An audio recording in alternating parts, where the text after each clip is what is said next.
Dijo, el reino de los cielos es semejante a la levadura que tomó una mujer y escondió en 3 medidas de harina hasta que todo fue leudado. Esta porción de la palabra de Dios vemos en estas dos parábolas contienen un mensaje que cualquiera diría es fácil de entender. El mensaje que se nos da a través de estas dos parábolas es el siguiente: aunque el reino de Dios tiene un comienzo pequeño, muy pequeño, tan pequeño que es imperceptible a los humanos, que es tan débil que apenas puede ser percibido en sus inicios, pero el reino de Dios crecerá, triunfará y será de gran bendición. Será un reino glorioso. Este es el mensaje de estas dos parábolas. Este es un mensaje sencillo. Y ustedes dirán, ¿cuál? Que aunque el reino de Dios en sus inicios tiene un comienzo tan pequeño, este reino que en sus inicios parece insignificante, va creciendo hasta convertirse en un reino glorioso. Y ese es el mensaje, punto. Tan fácil de entender es el significado de estas dos pequeñitas parábolas que no hay necesidad de que se explique su significado. Jesús nos lo explica como es explicada la parábola del sembrador que nos presentó nuestra hermana Ibelice 2 semanas atrás, como es explicado la parábola del trigo y la cizaña que nos presentó el pastor la semana pasada. Estas dos parábolas tan fácil de entender son que no necesitan explicación. Sin embargo, para entender nosotros correctamente estas dos pequeñas parábolas, debemos entender el contexto inmediato. Y por contexto inmediato me refiero a aquello que está ahí, inmediatamente antes de las parábolas e inmediatamente después de estas dos parábolas. Estas dos pequeñas parábolas se encuentran en medio de la narración de la parábola del trigo y la cizaña y la explicación de la parábola. Es decir, el Señor Jesús inspira a Mateo a que lo deje registrado. Narra la parábola del trigo y la cizaña, pero no lo explica. Inmediatamente, por ejemplo, se acaba de hacer con la parábola del sembrador. Este discurso de las parábolas que encontramos en Mateo 13 arranca con una parábola. ¿Cuál? La parábola del sembrador. Ahora, ¿qué hace inmediatamente? Se cuenta la parábola del sembrador, inmediatamente se hace explicar la parábola, explicar el significado de esta parábola. Luego, ¿qué sigue? Sigue la continuación de la explicación de la parábola del trigo y la cizaña. Ahora, se cuenta o se narra la parábola del trigo y la cizaña, pero a diferencia de la parábola del sembrador, aquí el Señor Jesús nos da inmediatamente la explicación del trigo y la cizaña. No nos la da inmediatamente, sino lo que hace es que introduce estas dos pequeñas parábolas, la de la semilla de mostaza y la levadura, y entonces explica la parábola del trigo y la cizaña. Así que la parábola de la semilla de mostaza y la levadura se encuentran en medio de la narración de esa parábola del trigo y la cizaña y la explicación de la parábola. Por lo tanto, para entender estas dos pequeñas parábolas hay que repasar la parábola del trigo y la cizaña que nos presentó el pastor la semana pasada. Es importante entonces que nos preguntemos de qué se trata la parábola del trigo y la cizaña. Creo que todos estamos claros con eso, ¿verdad? Porque la parábola que rodea estas dos parábolas es la que vamos a estudiar hoy. La parábola del trigo y la cizaña nos cuenta básicamente que hasta que Jesús vuelva por segunda vez, la maldad no se quitará de este mundo. Eso es básicamente lo que enseña la parábola del trigo y la cizaña. ¿Qué nos enseña? Nos enseña que hasta que el Señor Jesús no vuelva por segunda vez, la maldad y la muerte no serán quitadas de este mundo. Y pueda que suene un poquito repetitivo, pero necesito que entendamos esto. Necesito que lo entendamos para estar en el contexto. Y esta afirmación que hace la parábola es importante dentro del contexto de Mateo. ¿Por qué razón? por la siguiente. Los primeros discípulos y las personas del pueblo judío durante la época de Jesús pensaban que cuando el Mesías viniera, cuando el Cristo viniera, iba a castigar a sus enemigos. Él iba a traer un reino glorioso y de paz para su pueblo. Eso era lo que ellos estaban esperando. De hecho, era lo que estaba esperando Juan el Bautista. Cuando Juan el Bautista hace su aparición en el capítulo 3 de Mateo, es lo que dice. Precisamente detrás de mí viene aquel del cual yo no soy digno de desarmar sus sandalias. Y cuando Él venga, podemos ir a Mateo 3, los que son rápidos con su Biblia. Mateo 3:10 dice: y ya también el hacha está puesta a la raíz de los árboles. Por tanto, todo árbol que no da buen fruto es cortado y echado en el fuego, refiriéndose a los pecadores. Es por eso que el capítulo 11 de Mateo encontramos a Juan el Bautista con duda. Mateo 11:1, del 1 al 3, dice: cuando Jesús terminó de dar instrucciones a sus 12 discípulos, se fue de allí a enseñar y a predicar en las ciudades de ellos. Y al oír Juan en la cárcel los hechos de Cristo, le envió 2 de sus discípulos para preguntarle: ¿eres tú aquel que había de venir o esperamos a otro? ¿Por qué estas dudas de Juan el Bautista? Porque ellos creían que cuando el Mesías viniera, acabaría con la maldad. Y entonces estaríamos nosotros, su pueblo, en su reino glorioso. Un reino de paz, y no fue así. Por eso, Juan tiene dudas. Así que la parábola del trigo y la cizaña cuenta para decirle a sus primeros discípulos, para decirle al pueblo creyente: miren, escuchen, la cizaña se va a arrancar y se va a echar al fuego. Los malvados serán arrancados, pero todavía no. Va a tener que seguir creciendo el trigo con la cizaña. Va a tener que seguir creciendo los justos con los injustos hasta que yo vuelva por segunda vez. Ahí sí, ahí es que yo voy a traer el juicio. Esa es la importancia y el tema de la parábola del trigo y la cizaña. Jesús no vino en esa primera ocasión para juzgar, sino para morir por los malvados. Ellos pensaron que Él venía a juzgar y a condenar a todos los malvados. Eso era lo que pensaba Juan el Bautista y el resto de todos sus contemporáneos. Jesús le dice: no vine a juzgar. El juicio va a venir más adelante. Por ahora no. En esa primera venida, Él vino a morir. Podemos ir a Juan 3:16, los que son rápidos, los que no, que apunten la cita y pueden repasar más tarde.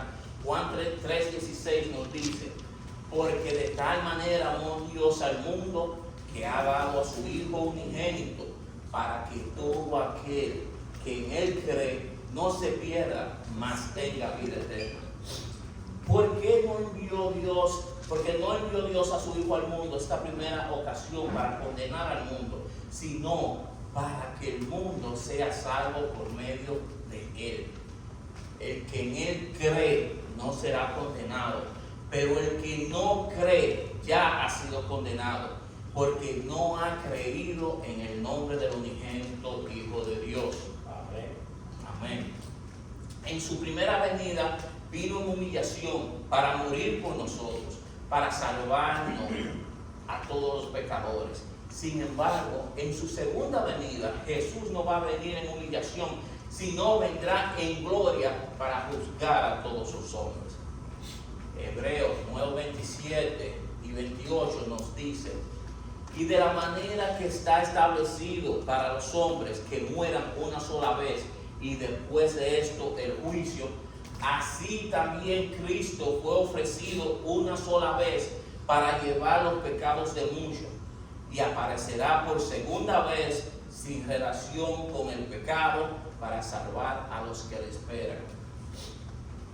En su primera venida, como les dije anteriormente, vino en relación al pecado, es decir, para llevar los pecados de su pueblo. Vino a morir como pecador por nosotros los pecadores. No vino para juicio, sino para salvación. Pero hermanos, Él vendrá una segunda vez. No en relación con el pecado, sino que viene para juzgar y condenar a todos los que no creyeron en Él, ni creyeron en el Evangelio. Y viene para llevar consigo a aquellos que sí confiaron en Él para el perdón de sus pecados. Y allí, en ese momento, estará el pueblo de Dios glorioso y perfecto, en paz y gozo para siempre. Sin cizaña, solo será trigo. Sin cabritas, solo serán corderos. En un reino donde ya no habrá maldad ni muerte. Pero por el momento y hasta su segunda venida, el trigo con la cizaña crecerán juntos y la cizaña no será arrancada. Es decir, la maldad no será arrancada. Eso que Jesús nos quiere dejar bien claro. El reino de Dios estará en medio de este mundo caído con todo el dolor, toda la maldad y todo lo que la muerte en ello implica. Lo que nos enseña entonces en la parábola del trigo y la cizaña es esto. Desde que el reino de Dios llegó hasta que Jesús vuelva por segunda vez, existirá tanto trigo como cizaña. La cizaña no será arrancada, es decir, el plan de Dios no era traer juicio y acabar con toda la maldad cuando envió a su Hijo a morir por nosotros, sino que el plan de Dios es traer ese juicio y acabar con la maldad de una vez por todas cuando su Hijo vuelva por segunda vez. En su segunda venida sí pondrá fin a la muerte. Primera de Corintios 15, del 21 a 26 dice, y si estoy poniendo tantas frases bíblicas y tantos versículos, es que quiero que le quede claro en su mente que este es el plan divino de Dios. Primera de Corintios 15, del 21 a 26 dice, porque por cuanto la muerte entró por un hombre, también por un hombre la resurrección de los muertos. Porque así como en Adán todos mueren, también en Cristo todos serán vivificados. Pero cada uno en su debido orden. Cristo, las primicias, luego los que son de Cristo en su venida. Cristo resucitó en las primicias. Luego resucitan ¿quiénes? Los creyentes. ¿Cuándo? En la segunda venida. Y dice el texto, continúa el texto diciendo en el versículo 24, luego el fin, cuando entregue el reino al Dios y Padre, cuando haya suprimido todo su dominio, toda autoridad y potencia, porque preciso es que Él reine hasta que haya puesto a todos sus enemigos debajo de sus pies. Y el postrer enemigo, el último enemigo, será destruido, y esa es la muerte. Recordemos que la muerte es la paga del pecado, porque esa muerte entró por el pecado de Adán. Así que hasta la segunda venida de Jesús, el último enemigo que Él pondrá debajo de sus pies es la muerte. ¿Y cuándo va a ser eso? En su segunda venida. No sabemos el tiempo exacto, pero Él viene y eso lo podemos tener por seguro. Por lo tanto, seguirá existiendo la maldad, la muerte, el pecado, hasta que en su segunda venida Jesús entregue el reino a Dios Padre suyo. Los primeros creyentes no comprendían esto, por lo que les digo, ellos pensaban que cuando Cristo hiciera su aparición, acabaría con toda la maldad. Por eso Jesús cuenta la parábola del trigo y la cizaña. Los creyentes del tiempo de Jesús no sabían que en esa primera ocasión Jesús hubiera venido para acabar con la maldad. Tendría entonces que haber acabado con absolutamente todos los humanos. No habría esperanza para nadie, porque absolutamente todos somos pecadores y en Adán todos morimos. Pero en Cristo todos los que creemos seremos resucitados, como acabamos de leer en 1 Corintios. Ahora, para que nosotros podamos ser resucitados con Cristo, Cristo tiene que primero haber resucitado como Él lo hizo. Pero para que Cristo resucite como lo hizo, tuvo que hacerse hombre para morir. Para Cristo poder resucitar, tuvo que hacerse hombre y morir, cargando nuestros pecados. De esta manera, entonces, tener nosotros esperanza a una vida cuando Él vuelva por segunda vez. Todos los que creen en Jesús y confían solo en Él para el perdón de sus pecados, vivirán con Él para siempre en un reino sin maldad, sin muerte y sin dolor. Los que no creen en Él serán juzgados y condenados eternamente, separados de la presencia bondadosa de Dios. Habiendo entendido entonces el mensaje de la parábola del trigo y la cizaña, Mateo introduce estas dos pequeñas parábolas en medio de la narración y la explicación del trigo y la cizaña. Narra la parábola del trigo y la cizaña, no la explica, sino que introduce estas dos parábolas, la de la semilla de mostaza y la levadura. Luego explica la parábola del trigo y la cizaña. Y me pregunta, ¿por qué? ¿Por qué con estas dos pequeñas parábolas lo que busca? ¿Por qué él hace esto? Y lo que yo digo es que con estas dos pequeñas parábolas lo que busca es aclararnos algo muy importante. Que si bien habrá trigo y cizaña, si bien el reino de Dios existirá en medio de este mundo de maldad y muerte, los ciudadanos del reino no debemos asustarnos ni tampoco perder la esperanza. Porque si bien el reino de Dios tuvo en sus inicios un inicio muy pequeño, y aunque seguiremos viviendo en este mundo de maldad, el reino de Dios está creciendo cada día más. Si bien sus comienzos fueron pequeñitos, como una pequeña semilla de mostaza, el reino de Dios estará creciendo hasta convertirse en un gran árbol, es decir, un gran reino.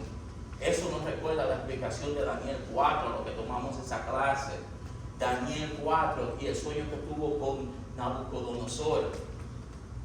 Indudablemente aquí hay una relación con lo que se cuenta a Nabucodonosor.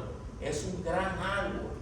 ¿Y cuál es la imagen? Lo mismo que nos cuenta Ezequiel en el capítulo 31, cuando se nos habla allí de árboles que crecen y que vienen las aves a descansar en él y que da sombra. Lo que se está hablando en Daniel 4 como en Ezequiel 31 es como árbol, es el reino de Dios. Cuando Dios, que cuando crece tanto, quiere decir que es un reino grande y poderoso. Por lo tanto, aquí la imagen de una semilla muy pequeña que va creciendo hasta que es un árbol muy grande, tan grande que vienen esas aves a hacer nido y a reposar con sus polluelos, un reino al cual viene la gente a descansar. Un reino que tuvo un comienzo pequeño, tan pequeño y modesto como la levadura en medio de la masa. ¿Por qué se hacía? Porque se hacía en esos tiempos, se tomaba un poquito de la masa con levadura y se ligaba con la masa sin levadura y se amasaba. Ese pedacito de masa con levadura hacía crecer toda la masa. De allí las imágenes de la semilla pequeñita convirtiéndose en un árbol gigantesco. Una imagen en el Antiguo Testamento de lo que era un reino. Eso lo entendían ellos porque conocían bien las Escrituras. Inmediatamente le venía a la cabeza Daniel 4 y Ezequiel 31.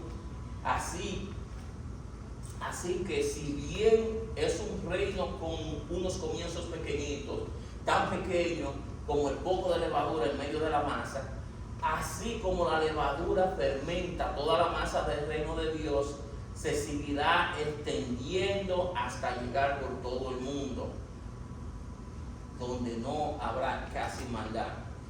Hay personas que piensan esto, que el reino de Dios crecerá tanto que llegará un momento que el evangelio del reino se habrá expandido tanto que en este mundo no habrá maldad. Pero cuidado, que por algo están estas dos pequeñas parábolas en medio de la parábola del trigo y la cizaña, que nos enseña que en ningún momento que la cizaña será arrancada, sino que seguirá habiendo maldad. Esto significa que el evangelio del reino se expandirá tanto y será tan grande que las aves llegarán a hacer sus nidos en sus ramas, pero seguiremos entre la muerte y la maldad hasta que Cristo venga por segunda vez. Lo que la parábola del grano de mostaza y la levadura nos enseña en medio de la parábola del trigo y la cizaña es que si bien la maldad seguirá creciendo en medio de este mundo de tinieblas, es por eso que la cizaña se siembra en la noche, en la oscuridad, y crece en la oscuridad. Pero aunque la maldad seguirá existiendo y la cizaña seguirá creciendo, con todo y eso también el reino de Dios se seguirá expandiendo y se seguirá fortaleciendo, aunque lo veremos en todo su esplendor, no por ahora, sino hasta que Jesús vuelva por segunda vez. De hecho, estas dos parábolas narradas por Jesús vemos que han tenido y seguirán teniendo su cumplimiento hasta la venida del Señor. Cuando el reino de Dios hizo su aparición en este mundo, lo hizo por medio de un bebé en un pesebre. Qué cosa tan pequeña. Y así fue entrado el reino de Dios en este mundo. En ese comienzo, el niño siguió creciendo en estatura delante de Dios y delante de los hombres, en una familia humilde, y comenzó con 12 discípulos. En la hora de su prueba, uno de ellos lo traicionó, otro lo negó y el resto de ellos lo abandonaron. El pueblo en el que él creció lo rechazó y lo acusó de blasfemia y lo tuvieron por alguien maldito de Dios. Los guardias romanos lo insultaron y se burlaban de él mientras lo azotaban y lo escupían, mientras él callaba. Así él subió al Gólgota, en silencio, con una cruz de madera y una corona de espinas en su cabeza, débil por todos los golpes y los azotes que recibía. Obligaron a un hombre llamado Simón para que cargara su cruz y fuera detrás de Jesús. Jesús débil tropezaba y se caía tras ser azotado. Y Simón de Cirene, mirando cómo el Cristo se esforzaba y seguía con la mirada fija en la cima del Gólgota, donde moriría por ti y por mí. Y sé que es un trayecto, y sé que en ese trayecto Jesús recordó aquella historia que todos conocemos de Abraham y Isaac. Con toda seguridad, cuando Jesús miraba hacia el Gólgota, recordaba la historia de Abraham e Isaac. La historia donde Dios pone a prueba a Abraham y le ordena que sacrifique a su hijo. Génesis 22, 1 y 2, para los que llevan nota. Aconteció pues, después de esa cosa, que probó Dios a Abraham y le dijo: Abraham, y él respondió: heme aquí, como decimos muchos de nosotros. Y dijo: toma ahora tu hijo, tu único Isaac, a quien amas, y vete a tierra de Moriah, y ofrécelo allí en holocausto sobre uno de los montes que yo te diré. Isaac no era el único hijo de Abraham, él también tenía a Ismael. Pero aquí Dios le dice: toma ahora tu único hijo, porque ese era el hijo de la promesa, el único hijo de Abraham y de Sara, el hijo de la promesa y el hijo a quien Abraham ama, el hijo que esperaron por tantos años. Jesús entonces recordaba las palabras de su Padre Celestial cuando en su bautismo y en el monte de la transfiguración escuchó a su Padre diciendo, Mateo 3:17, y hubo una voz de los cielos que decía: este es mi hijo amado en que tengo complacencia. Y en Mateo 17:5 decía: mientras él aún hablaba, una nube de luz los cubrió. He aquí una voz desde la nube que decía: este es mi hijo amado en que tengo complacencia, a él oíd. Cuando Jesús sube al Gólgota, se veía indudablemente como Isaac. ¿Acaso no es Jesús mismo quien resucitado les dice a sus discípulos: tardos y torpes de corazón para entender lo que las Escrituras dicen de mí. Cuando Jesús subía al Gólgota, pensaba en Abraham y en Isaac, porque él mismo dice: oh torpes y duros de corazón, para creer todo lo que las Escrituras dicen de mí. Ahora, ¿dónde estaban las Escrituras? Las Escrituras estaban allí en Génesis 22. Jesús sabía que estaba cumpliendo eso. Por eso pensaba una y otra vez en la historia de Abraham e Isaac. Cuando Jesús subió al Gólgota, se veía con Isaac, como el hijo amado de su Padre Celestial. Solo que Jesús sabía que Isaac no murió en ese momento, porque antes de Abraham clavar el cuchillo sobre su hijo amado, un ángel detuvo su mano y le fue mostrado un cordero enredado en un matorral. Isaac no moriría en ese día, porque ese cordero tomó su lugar. Jesús subió al Gólgota como el hijo amado, pero él sí sabía que iba a morir, porque él era el cordero que tomó el lugar de Isaac. Él era el cordero que vino a quitar el pecado del mundo para todos los que creen en él. Él era ese cordero que tomó tu lugar y el mío. Él pagó ese precio que nosotros no podemos pagar. Una vez llegando al Gólgota, acostaron al cordero, acostaron al Hijo de Dios sobre la cruz y le atravesaron 3 clavos, uno en cada mano y otro en los pies. Levantaron la cruz del cual colgaba Jesús, y sobre su cabeza decía lo siguiente: este es Jesús, el Rey de los judíos. Esta vez no hubo ningún ángel que detuviera las manos de sus agresores, como fue detenida la mano de Abraham. Allí murió el Rey de Reyes, el Hijo amado del Padre, murió como un criminal. Así fue el comienzo de la inauguración del reino de Dios. Un comienzo pequeño, tan pequeño como las más pequeñas de las semillas. Siglos antes, el profeta Isaías veía este comienzo. Isaías 53, 2 y 3 dice: subirá cual renuevo delante de él, y como raíz de tierra seca, no hay parecer en él, ni hermosura. Le veremos más sin atractivo para que le deseemos, despreciado y desechado entre los hombres, varón de dolores, experimentando en quebranto, y como escondimos de él el rostro, fue menospreciado y no lo estimamos. Todos sabemos el resto de la historia, hermano. Al tercer día Jesucristo resucitó, y antes de ascender al cielo dijo a sus discípulos que hicieran más discípulos de él. Ahí es que entramos nosotros, la gran comisión. Mateo 28, 16 y 20. Pero los 11 discípulos se fueron a Galilea, al monte donde Jesús les había ordenado. Y cuando le vieron, le adoraron, pero algunos dudaban, como dudamos muchos de nosotros. Y Jesús se acercó y le habló diciendo: toda potestad me es dada en el cielo y en la tierra. Por tanto, hermanos, esto es un mandato. Por tanto, id y haced discípulos por todas las naciones, bautizándolos en el nombre del Padre, del Hijo y del Espíritu Santo, enseñándoles que guarden todas las cosas que os he mandado. Y he aquí, yo estoy con vosotros todos los días hasta el fin del mundo. Amén. Hermanos, por eso es que es tan necesario que nosotros sigamos con este encargo que Jesucristo nos ha entregado. Este encargo, esta responsabilidad que nosotros tenemos. No pueden haber más señales. Escrito está, y si está escrito es porque es verdad. El mismo Lucas nos amplía un poco más la ascensión. En Hechos 1:6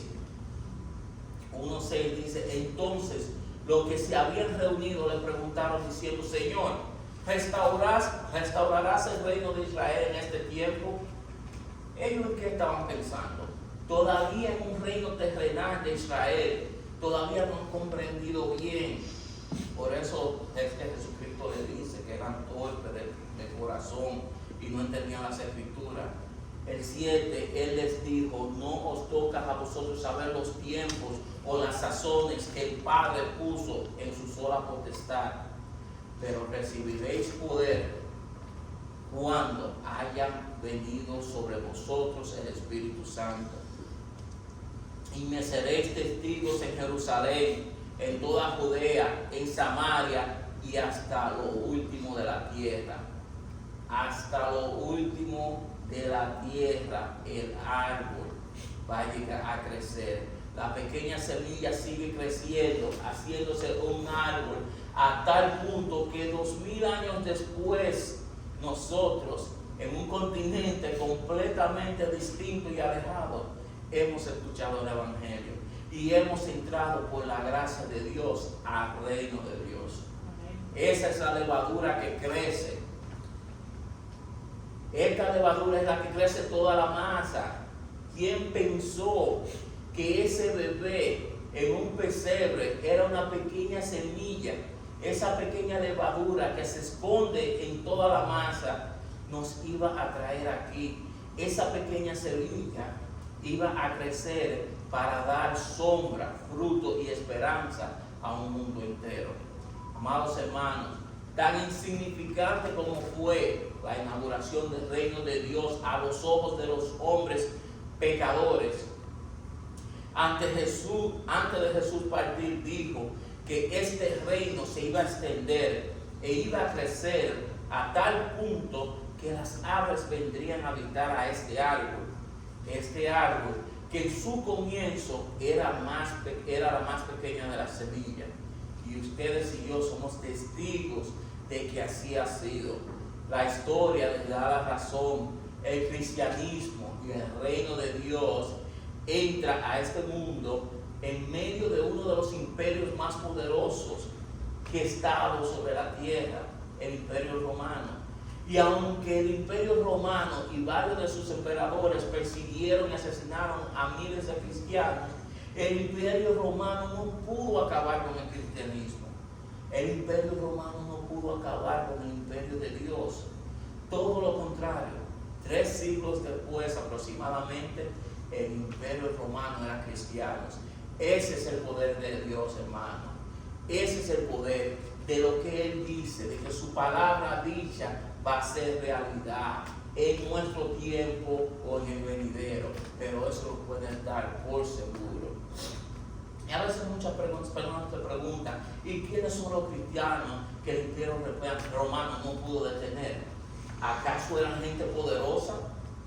Escuchen lo que dice el apóstol Pablo a los creyentes de Corintios, en 1 Corintios 1, 26 y 27. Pues mirad, hermanos, vuestra vocación, que no sois muchos sabios según la carne, ni muchos poderosos, ni muchos nobles, sino que lo necio del mundo escogió Dios para avergonzar a los sabios, y los débiles del mundo escogió Dios para avergonzar a los fuertes. Nos escogió a ti y a mí, que no tenemos ningún poder. Fue con personas así que no tenían ningún poder, pero el Imperio Romano ni nadie tiene el poder para ir contra la voluntad de Dios. Es por eso que el Espíritu Santo de Dios habita en la iglesia, en cada creyente que cree en el Evangelio del reino de Dios. Se sigue expandiendo. Cada persona que crea en este Evangelio, cada persona que crea en Jesucristo, va a ser un arma útil para que este reino de Dios se siga creciendo y expandiendo como la levadura en la masa. El reino de Dios no se expande por medio de estrategias humanas, ni por medio de manipulación, ni por medio de la fuerza. El reino de Dios se continúa expandiendo por medio de la predicación del Evangelio y el poder del Espíritu Santo. Ahí está la clave, hermano. Tenemos el mandato a ir a ser discípulos. ¿Y cómo vamos a ser discípulos? Llevándole la palabra de Dios donde quiera que vaya. Llevando la palabra donde quiera que caminemos, donde andemos. Vacaciones, olvídate de vacaciones. Somos representantes del reino aquí en la tierra. Porque cuando nos toque estar allá arriba, después de la segunda venida de Cristo, todo será gloria.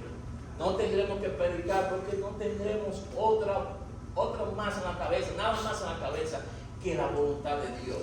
Porque toda la maldad va a ser quitada del mundo. Pero mientras tanto, mientras estamos aquí en este mundo caído, somos representantes del reino. Y somos embajadores de ese reino. Y tenemos que ir creciendo esa semilla, ensanchando esa levadura, hasta que llegue a cubrir el mundo entero. Tenemos una responsabilidad, hermano, y no nos podemos hacerlo locos. Debemos continuar haciendo la voluntad de Dios. El reino de Dios hizo su entrada por medio de un bebé en un pesebre. Cuando ese bebé creció, dijo que su reino se iba a expandir como levadura en la masa, que no se ve, pero terminaba fermentando toda la masa. Si lo dijo Jesús y el tiempo le da la razón, en medio de este mundo de maldad, sí, pero respaldado por un Dios que tiene un plan divino para cada uno de nosotros. El reino de Dios sigue expandiendo, cambiando vida, transformando los corazones de los pecadores, llenando de esperanza y de gozo a los corazones de los que se lamentan de sus pecados y que se acercan a Cristo como el Dios que se hizo hombre. Y pagó el precio en la cruz para que nosotros nos podamos acercar a Él como el único camino al Padre. Hermanos, hay cizaña, pero Jesús continúa expandiendo su reino por medio de nosotros y de su iglesia. Cuando ésta se manifieste fiel al Evangelio, cuando ésta se manifieste fiel a aquel que derramó su sangre por ella. Cada día tenemos la labor de orar como nos enseñó el Señor Jesús. Padre nuestro que estás en los cielos, santificado sea tu nombre. Venga a nosotros tu reino. Debemos seguir pidiendo para que su reino se siga expandiendo. Es la segunda petición que el Señor nos enseña. Oremos para que el reino de Dios se expanda. Queremos ser partícipes de la expansión del reino de Dios. Oremos cada día para que Dios siga expandiendo su reino en nuestros corazones. Que cada día el Señor Jesucristo nos someta más a Él y nos someta más voluntariamente y gozosos a Él. A que cada día su palabra nos guíe más y más a ser como Él. En cada aspecto de nuestras vidas. Oremos cada día para que Dios siga expandiendo su reino en nuestros hogares, en nuestras esposas, nuestros hijos y todos aquellos que entren en contacto con nosotros, sean estos creyentes o no. Hagamos discípulos y bauticémosles en el nombre de Jesús. Mostrémosles a Cristo a través de su palabra. Separemos un tiempo cada día para orar los unos por los otros. Hermanos, el reino de Dios se está expandiendo y nosotros y la iglesia tenemos el privilegio de ser partícipes, participar activamente de la expansión de este reino. Seamos partícipes del plan de Dios. Hagamos su voluntad para su honra y gloria solamente, no la nuestra. ¿Qué tenemos que hacer? Es sencillo, con esto voy a terminar. Debemos confiar cada día de nuestras vidas en el Evangelio, en su palabra. Comportarnos cada día como dicen las Escrituras en Filipenses. Comportarnos de una manera digna del Evangelio, del cual decimos creer. Y debemos orar por la expansión del Evangelio y compartir el Evangelio donde quiera que estemos. Esa es la manera en la que el reino de Dios se va a expandir. Por medio de nosotros debemos ser bocinas de su palabra. Por medio de nosotros, aunque no tengamos la capacidad en la carne, Dios nos ha llamado, nos ha traído, nos está santificando y nos está equipando a que cada día más nosotros tomemos esta palabra que está aquí y la llevemos por el mundo entero. Hermanos, vivamos para la gloria de Dios. Amén. Bendiciones.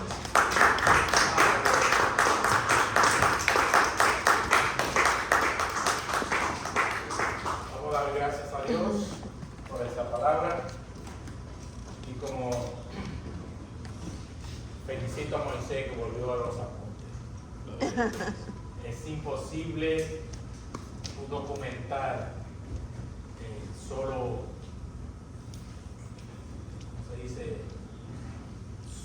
Espontáneamente, aunque el Espíritu Santo tiene control, siempre es bueno documentarse y seguir un guión y aún darle espacio al Espíritu Santo, porque hay momentos en que el Espíritu Santo te dice: lo que escribiste no es lo que va, di esto. Eso es parte de su guía y de su inspiración, pero nosotros como enviados tenemos el compromiso de hacer la tarea y preparar. Así que te felicito y seguimos para adelante para la gloria de Dios. Y hay un refrán por ahí que dice: no te vayas de la iglesia porque ves cizaña en ella. Preocúpate únicamente de que tú seas trigo. ¿Ven? Y esa es la realidad. La cizaña va a estar hasta que vuelva Cristo. Amén. Pero nosotros nos preocupamos de ser trigo y dar fruto a través del testimonio que podemos hacer diariamente. Amén. Vamos a presentar un himno y las ofrendas del